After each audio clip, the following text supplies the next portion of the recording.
కోల్కతా హత్యాచార ఘటనలో సంజయ్ రాయ్ నిందితుడు అందరికీ తెలుసు యూటర్న్ తీసుకుని నాట్ గిల్టీ అని కోర్టు ముందు చెప్పడం కానీ సర్కమ్స్టాన్షియల్ ఎవిడెన్స్ అండ్ అలాగే ఫోరెన్సిక్ రిపోర్ట్స్ మరో విధంగా అతన్నే నిందితుడిగా దోషిగా ఎస్టాబ్లిష్ చేయడం ఇవన్నీ కూడా ఇప్పుడు కొత్త కొత్త చర్చలకి ప్రస్తుతం తెరలేపుతున్నాయి.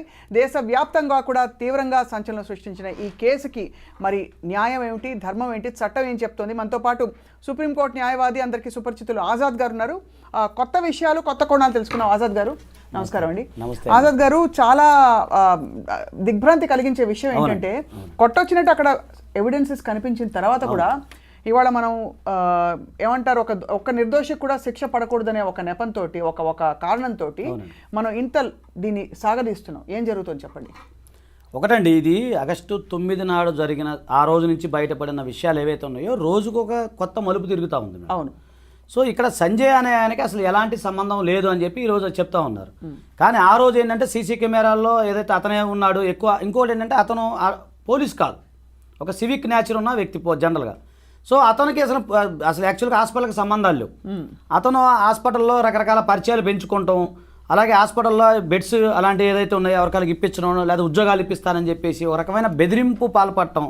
ఇంకా ఫర్ ఎవర్ కైండ్ ఇన్ఫర్మేషన్ అంటే జనరల్గా అందరూ తెలిసిన లేదు, అతను దాదాపుగా అంతకన్నా 3 times మ్యారేజ్ అవ్వటం, ఒక ఆమె చనిపోవటం, ఇట్లా కొన్ని నేరప్రవితమైన వ్యవహారం ఉందండి అతనికి. ఓకే. అది సో అంటే అక్కడ ఒక జనరల్గా ఏంటంటే అక్కడ ఏంటంటే మామూలుగా మన ఇన్ఫార్మర్ లాగా అక్కడ కూడా సివిక్ పోలీస్ అనేది అపాయింట్ చేసుకుంటారు మామూలుగా బెంగాల్లో. అది ఒక సిస్టమ్ ఉంటుందండి.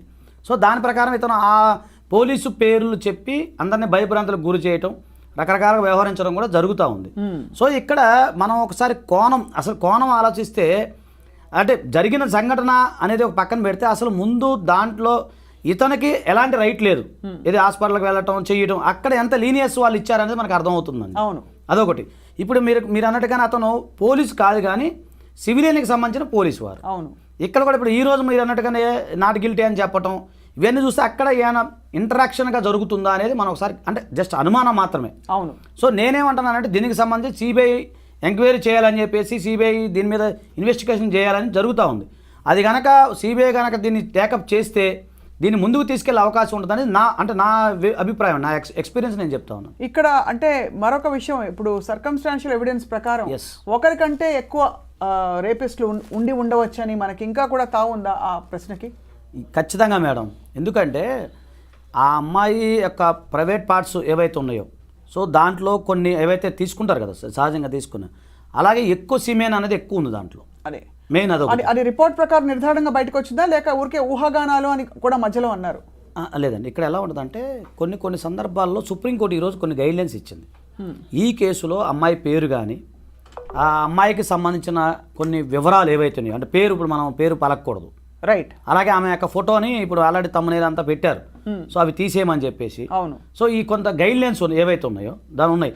సో నేను అనుకుంటాం ఏంటంటే మొన్న వచ్చిన రిపోర్ట్స్ ఏవైతే ఉన్నాయో ఆ ఫారెన్సిక్ సంబంధించి కొన్ని రిపోర్ట్స్ బయటకు వచ్చినాయి. వచ్చిన తర్వాత మళ్ళీ ఇప్పుడు రిస్ట్రిక్షన్ అవ్వటం వల్ల అదేసి అది సీల్డ్ కవర్లో పెట్టి అది అంటే ఇన్ కెమెరా ప్రాసెస్లో జరుగుద్దని నేను అనుకుంటున్నాను. ఒకటి అంటే అదే రిపోర్ట్ని మళ్ళీ సబ్మిట్ చేయడం జరుగుతుంది అంటారు. అంటే రీపోస్ట్ మార్టం చేసినప్పుడు అంటే యాక్చువల్గా ఇప్పుడు కొత్త టెక్నాలజీ వచ్చేసింది కదా మేడం. జనరల్గా ఏంటంటే ఈ పోస్ట్ మార్టం చేసే సందర్భంలో కొన్ని ఎక్కడైతే ముఖ్యమైన అవయవాలు ఆమె కన్ను బాగా దెబ్బతలిందని చెప్పేసి కొన్ని పార్ట్స్ ఏవైతే ఉన్నాయో అలాగే కొన్ని ప్రైవేట్ పార్ట్స్ అలాగే కొన్ని ఏవైతే ఉన్నాయో అవన్నీ కూడా బ్లీడింగ్ అయిందని, అలాగే ఎడం చేయి ఏదైతే ఉందో ట్విస్ట్ అయిందని చెప్పేసి ఇలా కొన్ని ఏవైతే మనం ఊహించుకున్నప్పుడు ఒక అమ్మాయి అనుకోండి, ఒక అబ్బాయితో ఆ పెనుగులాట వేరు ఉంటుంది. కామన్గా చూడంగానే సీన్ ఆఫ్ అఫెన్స్ మనకు అర్థమైపోతుంది. ఆ వీడియో ఏదైతే ఉందో అక్కడ జరిగిన సంఘటన చూస్తే ఒక్కరికంటే ఎక్కువ ఉన్నారు అనే ఉద్దేశం అనేది కనబడతా ఉంది మామూలుగా. అంటే ఆ అమ్మాయికి లేకపోతే అంత హింసాత్మకమైన ఒక పరిస్థితి తెచ్చుకునే అవకాశం లేదంటారు. కనబడుతుంది కదా మేడం, సీన్ ఆఫ్ అఫెన్స్ కనబడతా ఉంది. అది చూసాము మన బ్లడ్ స్ట్రెయిన్స్ కానీ అవన్నీ కూడా. అందులో బీయింగ్ ఏ డాక్టర్ కదా మేడం, ఆమెకు తెలుసు కదా ఇప్పుడు ఏదైనా సంఘటన జరిగినప్పుడు ఎలా రక్షించుకోవాలి ఏంటి అనేది. సో నేనేమనుకుంటున్నానంటే ఆమె ఒంటరిగా నివసిస్తున్న సమయంలో ఏదైనా కొంతమంది కావాలని ప్లాన్ చేసేసి అలాగే ఆమె పైన అట్లా చేసి ఉండొచ్చేమో అంటే ఇన్వెస్టిగేషన్ తేలుతుంది జనరల్గా. అంటే ఆ సీన్ ఆఫ్ అఫెన్స్ మనం చూసిన మీడియాలో వచ్చిన కథనాలు బట్టి ఆ యొక్క పిక్చర్స్ చూస్తే అలా అనిపిస్తుంది మనకి. ఇప్పుడు సంజయ్ రాయ్ ఒకవేళ తను దోషి కానని చెప్పినంత మాత్రాన అది అంటే ఇక్కడ సీన్ ఆఫ్ అఫెన్స్ లో ఉన్న ఎవిడెన్సెస్ తో పాటు అతనే చెప్పుకున్నది ఫస్ట్ టైం పోలీసులు తీసుకెళ్ళినప్పుడు అరెస్ట్ చేసుకోండి అని చెప్పి. అవునండి. అది అంటే ఇవన్నీ చూసి తర్వాత మరి ఇతను చెప్తున్నాడంటే ఇంకా అబద్ధాలు చెప్తున్నట్టు ఎస్టాబ్లిష్ అయిపోతుంది కోర్టు ముందు. అవునండి. సో మరి అది మరింత చేటు చేయదు అతనికి, ఎందుకు అలా చెప్పుకుంటారు మామూలుగా దోషులు? లేదు మేడం, ఇప్పుడు ఏమంటారంటే మామూలుగా పరిభాషలో చెప్తున్నా, మళ్ళీ కొంతమంది భయపడద్దు, బాధపడద్దు. ఎందుకంటే మామూలుగా లా పరిభాష ఏమవుద్దంటే accused is innocent until proven guilty. అది అందరికీ తెలిసిన విషయం. అంటే కామన్ మ్యాన్కి కొంచెం అదేంటి ఇలా అంటున్నాడు అనుకుంటారు, కానీ అక్యూజ్డ్ అనే వ్యక్తే అతను. సో ఇప్పుడు అంటే అక్కడ సంజయ్ రాయ్ మీద దృష్టి పెట్టడానికి ప్రధాన కారణం ఏంటంటే ఏదైతే ఈ ఇయర్ ఫోన్స్కి సంబంధించినవి కనపడింది, ఆ సీసీ కెమెరాలో అతను ముందుకు వెళ్ళాడు, తర్వాత లేదనేది మనకు తెలిసిన విషయం. సో జనరల్గా ఏంటంటే ఇన్వెస్టిగేషన్ ఏం తేలుతుంది, మెయిన్ ఫోరెన్సిక్ ల్యాబొరేటరీ సంబంధించిన ఇన్వెస్టిగేషన్ అనేది చాలా ముఖ్యం అండి.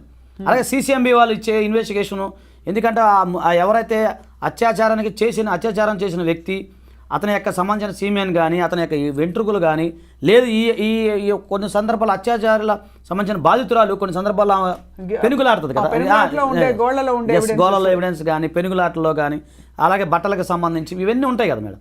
సో అవన్నీ ఎప్పుడైతే టాలీ అవుతాయి అది మీకు లీగల్గా వస్తుంది, ఎస్టాబ్లిష్మెంట్ అవుతుంది. అవును, కామన్గా ఇప్పుడు అతను ఇయర్ బడ్స్ లేవు, సీసీ కెమెరా వెళ్ళి వచ్చాడు, వెనక్కి వచ్చాడు అనేది ఒక ఎస్టాబ్లిష్మెంట్ అయితే, అతను నేరం చేశాడా లేదా అనేది ఎప్పుడు ఎస్టాబ్లిష్మెంట్ అవుతుంది అంటే అంటే వాళ్ళు చెప్పిన జనరల్ సర్కమ్స్టాన్సెస్ ఎవిడెన్స్ ఏంటి, సీసీ కెమెరాలో అతను వెళ్ళటమే రావడం తెలిసింది.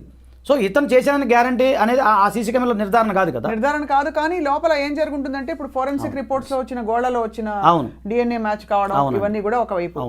ఇప్పుడు ఇతరులు ఎవరన్నా ఉన్నారా అని చెప్పడానికి మరి నిర్ధారణగా సీసీ కెమెరా ఫుటేజ్ లో మనకు ఎవరు కనిపించలేదని తెలుస్తుంది. మరి ఏ విధంగా దీనికి అంటే ఒక ప్రూఫ్ దొరుకుతుంది? ఇప్పుడు దాని మీద ఏమండి, దాని మీద అప్పుడు దానికి సంబంధించిన హాస్పిటల్లో కొన్ని అది సెమినారాలు చాలా పెద్దగా ఉంటుందంట మేడం సార్. అలాగే దానికి సంబంధించిన వేరే డోర్స్ కూడా ఉంటాయంట మామూలుగా. సో అదొకటి. అలాగే తర్వాత దానికి సంబంధించిన ఏదైనా జరిగిన సెమినార్కి సంబంధించిన ఏదైనా ఉంటే కూడా ఎక్కువ అక్కడ రెస్ట్ తీసుకుంటారంట. అలాగే సంబంధించిన టాయిలెట్స్ కానీ, ఇప్పుడు బాత్రూములు కానీ అవన్నీ కూడా దూరంగా ఉంటాయంట.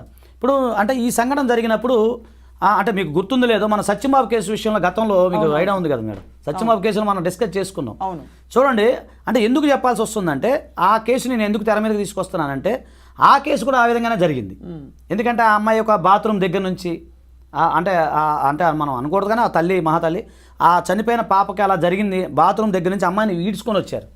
ఒక సంఘటన మనకి అది మనం చెప్పుకుంటే బాధ అనిపిస్తుంది, అది అప్పుడు మీకు మనం కూడా చేసాం. అది వచ్చినప్పుడు జరిగింది, చివరికి సత్యంబాబు అనే వ్యక్తి మీద జరిగింది. తర్వాత అది సరే, తర్వాత సాక్ష్యాధారాలు ఏ విధంగా జరిగింది అనేది పక్కన పెడతాం. అంటే అలాంటి సంఘటన కూడా సేమ్ ఇది కూడా అలాగే ఉంది. చూసిన బ్లడ్ స్ట్రెయిన్స్ కానీ ఇప్పుడు మనకు కనబడతా ఉంది. సో దీని మీద లోతుగా ఇన్వెస్టిగేషను జరగాలి అంటే సిబిఐ టేకప్ చేసినప్పుడు అన్ని రకాల ఇన్వెస్టిగేషన్ జరుగుతుంది, దానికి సంబంధించిన ఏంటనేది జరుగుతుంది. కాకపోతే ఇక్కడ నేను ఆలోచించేది ఏంటంటే అంటే నాకు తెలిసిన ఇప్పుడు మనం కూడా కాస్త కొంత జర్నలిజం ఉంది కదా మేడం, కాస్త కొంత అవగాహన ఉంది కాబట్టి అంటే నేను తెలుసుకున్న విషయము అది ఏంటంటే కామన్గా ఏంటంటే అక్కడ ఎవరైతే ఎటువంటి పర్సన్స్ అయినా సరే ఎలాంటి గుర్తింపు కార్డు లేని వాళ్ళు కూడా వచ్చిపోవచ్చు. అక్కడ లాజిక్ నేను గమనించింది, నా లాజిక్ పాయింట్ ఏంటంటే అది ఒక పబ్లిక్ లాగా ఉండిపోయింది. ఎవరన్నా లోపలికి వెళ్తే నువ్వు ఎవరు అని అడిగేవాళ్ళు లేరు. అంటే కట్టుదిట్టమైన భద్రత లేదు అక్కడ లేదు, ఆ కాలేజ్ లేదు, అది హాస్పిటల్. నేను ఆ విషయంలో అంటే నేను అనుకునేది నా యొక్క సైకలాజికల్గా నేను ఆ విధంగా ఆలోచిస్తాను. అంటే ఒక ఎనానమస్ పర్సన్ ఎవరు ముక్కు ముఖం లేని కూడా లోపలికి వచ్చిపోవచ్చు. సో మీరు అనేది ఏంటంటే అనేక ద్వారాలు ఉన్నందున ఆ సెమినార్ హాల్కి అనేక ఎంట్రన్స్ ఉండడం వల్ల ఈ ఒక్క సీసీ ఫుటేజ్లో ఉండకపోవడం అనేది బేసిస్ కాకూడదంటారు. కాకపోవచ్చు ప్లస్ అంటే ప్రూవ్ చేయడానికి ఇతరులు ఉన్నారా అని చెప్పి అంతే కదా. ప్లస్ ప్రైమా ఫేసి చూస్తే ఒక మనిషితో పెనుగులాట కాదు, ఇంకా ఒక మనిషి కంటే ఎక్కువ ఉన్నట్టుగా అనిపిస్తోంది. ఎందుకంటే కిరాతకంగా అమ్మాయిని హత్య చేసిన ఘోరంగా కనిపిస్తోంది నిజంగా ఆ విధమైన. ఇప్పుడు ఒకటే స్వప్న గారు, ఇప్పుడు ఇక్కడ ఆలోచించాల్సింది ఏంటంటే అది ఒక మీరు కట్టుదిట్టమైన భద్రత లేదు, ఒక పాయింట్. రెండోది ఇప్పుడు చెప్పిన ఎవరైతే సరే అతను నిందితుడిగానే మనం మాట్లాడుకుందాం, సరే అది కల్ప్రిట్ అదే సెకండ్ థింగ్, అంతే కదా మేడం. మనం ఒక నిందితుడిగా అతను నిందితుడు లేదా నేరారోపణ చేసిన వ్యక్తి అనుకుందాం, అతనికి అసలు హాస్పిటల్కి సంబంధం లేదు. ఎందుకున్నాడు అక్కడ అతను ఇదే కదా, అంతకుముందు కూడా వచ్చిపోవటాలు, సంబంధించిన పేషెంట్తో మాట్లాడతాలు, ఇతను రికమెండ్ చేసి కొంతమంది జాయిన్ చేయించడాలు, ఒక తెలియకుండా ఒక ప్రైవేట్గా ఆయన ఒక నడపడం జరిగింది. అలాంటి అతను ఒక్కడే కాదుగా, అక్కడ ఎంతమంది ఉన్నారనేది ఫస్ట్ తెలియాలంటే దీని లోతుగా ఇన్వెస్టిగేషన్ చేయాలి. ఇప్పుడు ఏంటంటే ఆ సంబంధించిన ప్రిన్సిపాల్ ఎవరైతే ఉన్నారో ఆయన కూడా ఆ రోజు అంటే మనకు తెలిసిన సమాచారం మేరకు వాళ్ళ తల్లిదండ్రులకి మీ అమ్మాయి సూసైడ్ చేసుకుందని చెప్పడం అంటే ఎంత బాధ్యత రహితంగా ఉన్నాడనేది మనం ఆలోచించాలి. నేను అనేది ఆ కోణం నుంచి తీసుకురావాలి ఫస్ట్.